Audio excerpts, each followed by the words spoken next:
Salut tout le monde, on est parti aujourd'hui pour le 1099e épisode de l'After Zap Image. On va débuter avec quelques informations évidemment qui concernent le championnat de France de Ligue 1 et on démarre du côté de Nice avec le scénario assez incroyable de cette soirée hier du côté de la Côte d'Azur où les Aiglons recevaient l'Olympique de Marseille dans un derby assez bouillonnant. C'était très chaud du côté de Nice.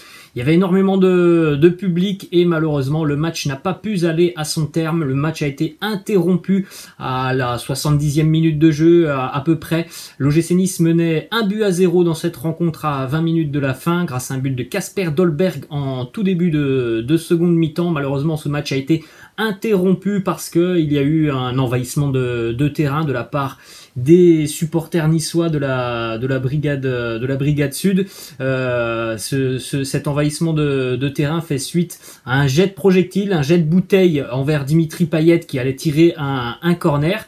D'ailleurs ça a duré tout le match, déjà sur la première mi-temps, les corners marseillais, il y avait beaucoup de bouteilles qui arrivaient vers le tireur, en général c'était Dimitri Payet, et donc à la 78e c'était la bouteille de trop pour Dimitri Payet qui a reçu cette bouteille dans le dos. Il a ramassé la bouteille, il l'a jetée dans les tribunes et c'est là que malheureusement tout est parti un petit peu en cacahuète du côté de l'Alliance Riviera. Débordement, la sécurité du stade était complètement débordée, il y a eu, je sais pas, peut-être une bonne centaine de personnes, de supporters d'ultra niçois qui sont venus sur la pelouse pour en découdre. On a vu des scènes complètement folles du côté de Nice hier avec, regardez par exemple cette image complètement ahurissante où on voit Dimitri Payet être retenu par Jordan Lotomba et on voit visiblement un supporter niçois en train d'asséner un coup de pied à Dimitri Payet. Donc bref, évidemment une très mauvaise soirée de football hier du côté de Nice. Vous avez la petite image du dos de Dimitri Payet qui a reçu donc une bouteille d'eau,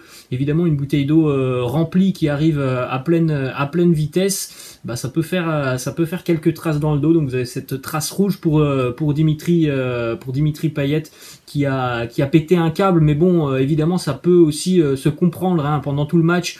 Voilà, il y a eu des bouteilles qui arrivaient lorsqu'il venait tirer le corner. Donc même si évidemment c'est pas la bonne réaction de Dimitri Payet de renvoyer cette bouteille vers la tribune des ultras qui sont chauds bouillants, on peut comprendre aussi que Dimitri Payet ait eu cette réaction. Quelques autres images, parce qu'il y a eu aussi évidemment des échauffourées entre joueurs avec le staff. Il y a eu pas mal de choses hier du côté de Nice. C'est assez compliqué de résumer tout ça, mais on a par exemple aussi ces deux images de Luan Pérez qui est vraiment marqué au niveau du cou. Visiblement, d'après l'Olympique de Marseille, Luan Pérez et Matteo Guendouzi ont été victimes de strangulation, donc d'étranglement. Alors par des supporters niçois. Donc vraiment une soirée très spéciale du côté de Nice hier. On a eu aussi cette image évidemment, un Jorge Sampaoli complètement fou hier. Il voulait en découdre avec les supporters niçois. Il a été retenu par ses adjoints parce que voilà, Jorge Sampaoli, on le sait, c'est quelqu'un de très volcanique. Il voulait en découdre avec les supporters niçois. Petite parenthèse fermée sur ce match entre l'OGC Nice et Marseille. Information positive pour l'OM, ça devrait être signé dans le courant de l'après-midi. Paul Lirola devrait devenir un joueur de l'Olympique de Marseille officiellement. Donc 13 millions d'euros, c'est l'accord qui a été trouvé entre Marseille et la Fiorentina. Un contrat de 5 ans pour le latéral espagnol. Du côté de l'OGC Nice, une déclaration de Dante qui nous parle du coach Christophe Galtier. Il nous dit: le coach a les qualités pour fédérer et porter un projet. Il sait travailler à court, moyen et long terme. On sent qu'il maîtrise beaucoup de paramètres, il est attentif à tout, il a senti rapidement ce qu'il fallait changer. C'est certainement l'une des meilleures recrues de l'OGC Nice, Christophe Galtier, depuis quelques années. Il y a un projet qui est intéressant du côté de Nice, mais il n'y a pas forcément l'homme qui peut permettre à ce projet d'évoluer, l'homme qui peut incarner ce projet, et c'est certainement une très bonne arrivée, celle de Christophe Galtier. C'est quelqu'un, comme le dit Dante, qui sait bâtir, qui sait construire. Il l'a déjà fait du côté de Saint-Etienne, il l'a déjà fait du côté de Lille, et à chaque fois avec succès. On enchaîne les amis avec le nouveau dérapage de l'Olympique Lyonnais, l'OL tenu en échec hier par le Clermont Foot, 3 partout dans cette rencontre. Les buteurs lyonnais, doublé pour Moussa Dembélé, un but pour Paqueta, un but pour Diomandé contre son camp pour Clermont, et puis c'est Rachani qui va marquer 2 fois pour le Clermont Foot à la 80e et 90e, encore une fois les Gones qui voilà, ont manqué tout simplement de concentration sur la seconde mi-temps, encore une fois des attitudes que l'on a l'habitude de voir du côté de Lyon depuis de nombreuses années. Ils l'ont payé cher une nouvelle fois, un début de saison vraiment très très compliqué pour l'Olympique lyonnais. Malgré tout, une petite stat positive du côté de l'Olympique Lyonnais pour le double buteur Moussa Dembélé en première mi-temps hier. C'est 2 buts, 3 tirs, tous cadrés, 100% de passes réussies dans le camp adverse, 9 duels, c'est le plus haut total pour un joueur de l'Olympique lyonnais. On a une déclaration de Peter Bosz, l'entraîneur de l'Olympique lyonnais, très très énervé. Il était déjà énervé la semaine dernière après le résultat et la lourde défaite face à Angers. Il a remis ça hier en conférence de presse avec cette déclaration. Je ne peux pas regarder dans la tête de mes joueurs, je ne peux pas vous dire quel est le problème. Il faut marquer avec notre qualité à 3-1, ça doit être fini à 3-2. J'ai vu des choses qui ne se produisent pas chez les U12. Je n'ai pas compris. On enchaîne avec une petite information mercato du côté de l'Olympique Lyonnais. Il y a un accord entre l'OL et Liverpool pour le transfert de Xherdan Shaqiri. Les deux clubs se sont mis d'accord sur un transfert à hauteur de 11 millions d'euros. Direction le Stade Rennais. La victoire des Bretons hier, 1-0 dans le derby face au FC Nantes grâce à Martin Terrier dans un match qui a été complètement dominé par le Stade Rennais. Donc un bon début de saison pour les Rouges et Noirs qui joueront la semaine prochaine du côté de Rosenborg. Ça sera jeudi pour aller chercher leur qualification en Europa Conference League. Une petite information, Jérémy Doku ne sera pas présent pour ce match face à Rosenborg. Autre information côté Stade Rennais, Eduardo Camavinga ne prolongera pas avec les Rouges et Noirs. Le Stade Rennais est disposé à vendre Camavinga avant la fin du mercato, donc avant la semaine prochaine. Les Bretons attendent une offre de 35 millions d'euros pour libérer Eduardo Camavinga. Sinon, comme beaucoup de joueurs, elle partira gratuitement l'année prochaine. On jette un coup d'œil aux autres résultats de la veille avec beaucoup de buts, des buts qui ont été marqués par toutes les équipes lors du multiplex de 15h et beaucoup de matchs nuls. Strasbourg 3-1 partout, Bordeaux-Angers 1 partout, Metz-Reims 1 partout et la victoire de Montpellier 3-1 face à Lorient. Du côté de Bordeaux, une petite information qui concerne le vétéran Jimmy Briand. Les Girondins de Bordeaux ont fait savoir à Jimmy Briand qu'il ne comptait pas sur lui cette saison. Du côté de Montpellier hier s'est imposé face à Lorient 3-1. Pourtant les Montpelliérains étaient menés 1-0 à la mi-temps, avec pourtant un match à sens unique hier du côté de la Mosson. On sait que Montpellier c'est une équipe très très offensive. 32 tirs hier pour les Montpelliérains face à Lorient, et en première période c'était 18 tirs pour Montpellier contre seulement 2 tirs pour Lorient, et c'était pourtant les Merlus qui menaient 1-0. Montpellier a tenté donc 18 tirs en première période, c'est le plus haut total pour une équipe sans marquer à la pause d'un match de Ligue 1 depuis 2006-2007. Ça faisait 15 ans que ça n'était pas arrivé. Andy Delors a d'ailleurs marqué hier pour Montpellier, et visiblement Andy Delors a joué son dernier match avec les Héroltais hier. Il va quitter Montpellier. 3 clubs s'intéressent à lui, le Rubin Kazan, Marseille et l'OGC Nice. Actuellement, il semblerait que la piste numéro 1 soit celle qui mène à l'OGC Nice de Christophe Galtier.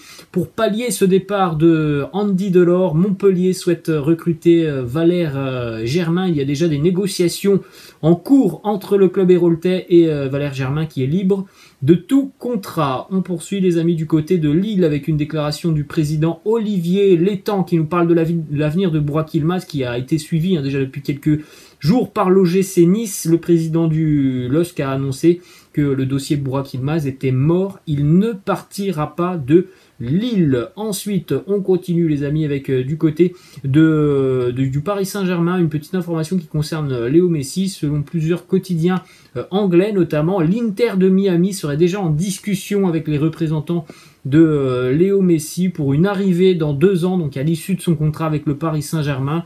La piste de l'Inter de Miami de David Beckham semble être une option plus que plausible pour Léo Messi. On retourne du côté de Marseille avec un départ du côté de l'OM. Après un an d'exil en Allemagne, Nemanja Radonjic est prêté du côté du Portugal au Benfica Lisbonne. C'est un prêt de 8 millions d'euros avec une option d'achat. Direction l'Espagne, maintenant la victoire des champions d'Espagne, l'Atlético Madrid qui s'impose 1-0 face à Elche grâce au buteur Andrel Correa qui a déjà mis un doublé la semaine dernière. Il a marqué hier, Andrel Correa, 1-0 dans un match très fermé, très peu d'occasions dans ce match, 12 tirs au final sur ces 90 minutes, donc bref, c'est un succès. Made in Atlético. Autre résultat, celui du Real Madrid. Le Real a été tenu en échec du côté de Levante, 3-3 dans un match où les merengues ont fait une énorme première mi-temps, et puis où ils sont passés complètement à travers de la seconde mi-temps, notamment sur les 20-25 premières minutes, avant de revenir un petit peu plus fort en fin de deuxième mi-temps, grâce notamment à l'apport indéniable de Vinicius Junior qui a marqué un doublé. Gareth Bale avait ouvert le score en première mi-temps, mais c'est vraiment un Real à deux visages qu'on a vu hier, une bonne première mi-temps et puis une seconde mi-temps très compliquée pour les merengues, notamment défensivement. Il va falloir trouver des automatismes. On a deux déclarations de Carlo Ancelotti. Premièrement, il nous dit c'était fou, on a donné 2 points après une très bonne première mi-temps. C'est difficile à expliquer, il faut faire attention à chaque détail. On repart évidemment déçu, nous devons être plus attentifs. La première mi-temps était très bonne, dans la seconde, nous n'avons pas abordé le match avec la bonne attitude. Nous sommes mal alignés sur le premier but. Sur le second but, on est à 3 contre 2 et nous jouons de malchance sur le troisième. On l'a dit, il y a des automatismes qui vont devoir être trouvés du côté de la défense des merengues. Il y a eu énormément de changements sur cette période de mercato. Direction Barcelone, on en avait parlé hier. Blessure officielle pour Gérard Piqué qui souffre d'une élongation du muscle solaire de la jambe gauche. On parle d'une absence d'à peu près 1 mois pour Gérard Piqué. C'est évidemment une très mauvaise nouvelle pour les Catalans. On enchaîne avec une déclaration de Memphis qui nous dit « J'ai refusé de meilleures offres financières pour signer au Barça. Je ne veux pas rester que pour 2 ans. » Donc il a envie de s'inscrire dans la durée du côté de la Catalogne. On enchaîne du côté de l'Angleterre avec la victoire des Spurs de Tottenham qui s'impose 1-0 du côté du Molineux Stadium de Wolverhampton.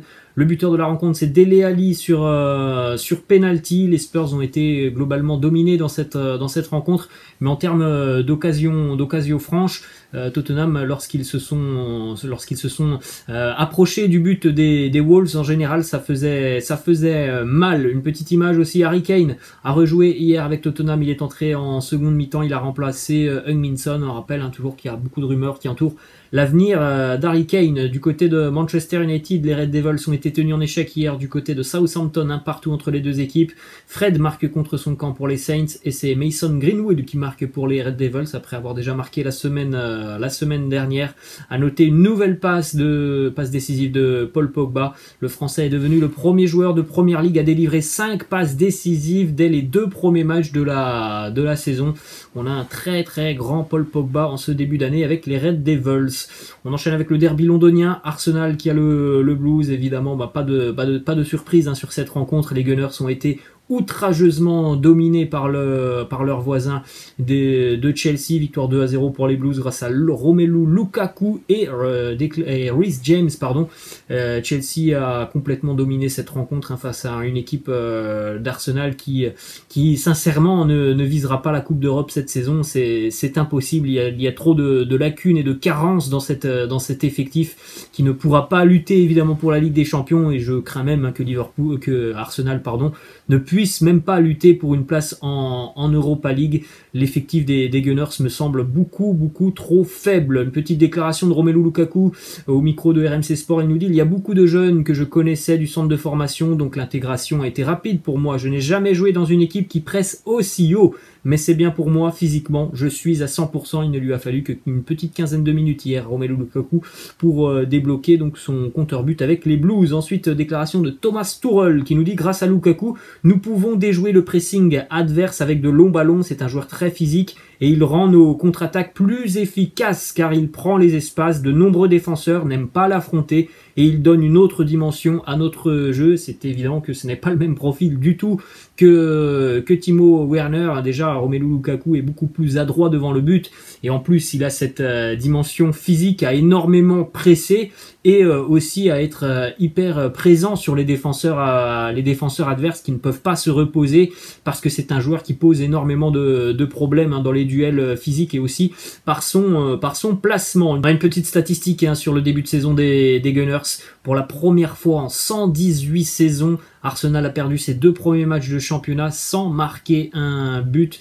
C'est compliqué pour les Gunners. La prochaine journée, ça sera aussi très compliqué pour les Gunners qui vont affronter le City de Pep Guardiola. Direction l'Allemagne maintenant avec la victoire du champion en titre. Le Bayern s'impose 3-2 hier face à Cologne. Pourtant, les Bavarois menaient 2-0. En l'espace de 2 minutes, ils ont été rejoints au score par Cologne. Doublé pour Serge Gnabry, un but pour Robert Lewandowski. Il y a encore une fois, comme souvent, on l'avait vu déjà et remarqué la saison passée, pas mal de sautes de concentration dans les matchs du Bayern. Ça manque de constance sur 90 minutes. Une petite stat sur Robert Lewandowski qui vient de marquer hier sur un 12e match consécutif en Bundesliga. Il égale son précédent record qui datait de 2012-2013, donc record à battre pour Lewandowski le week-end prochain. On va terminer cet épisode, les amis, du côté de l'Italie avec la victoire notamment du Napoli qui s'impose 2-0 face à Venise grâce à Lorenzo Insigne sur penalty et Elmas.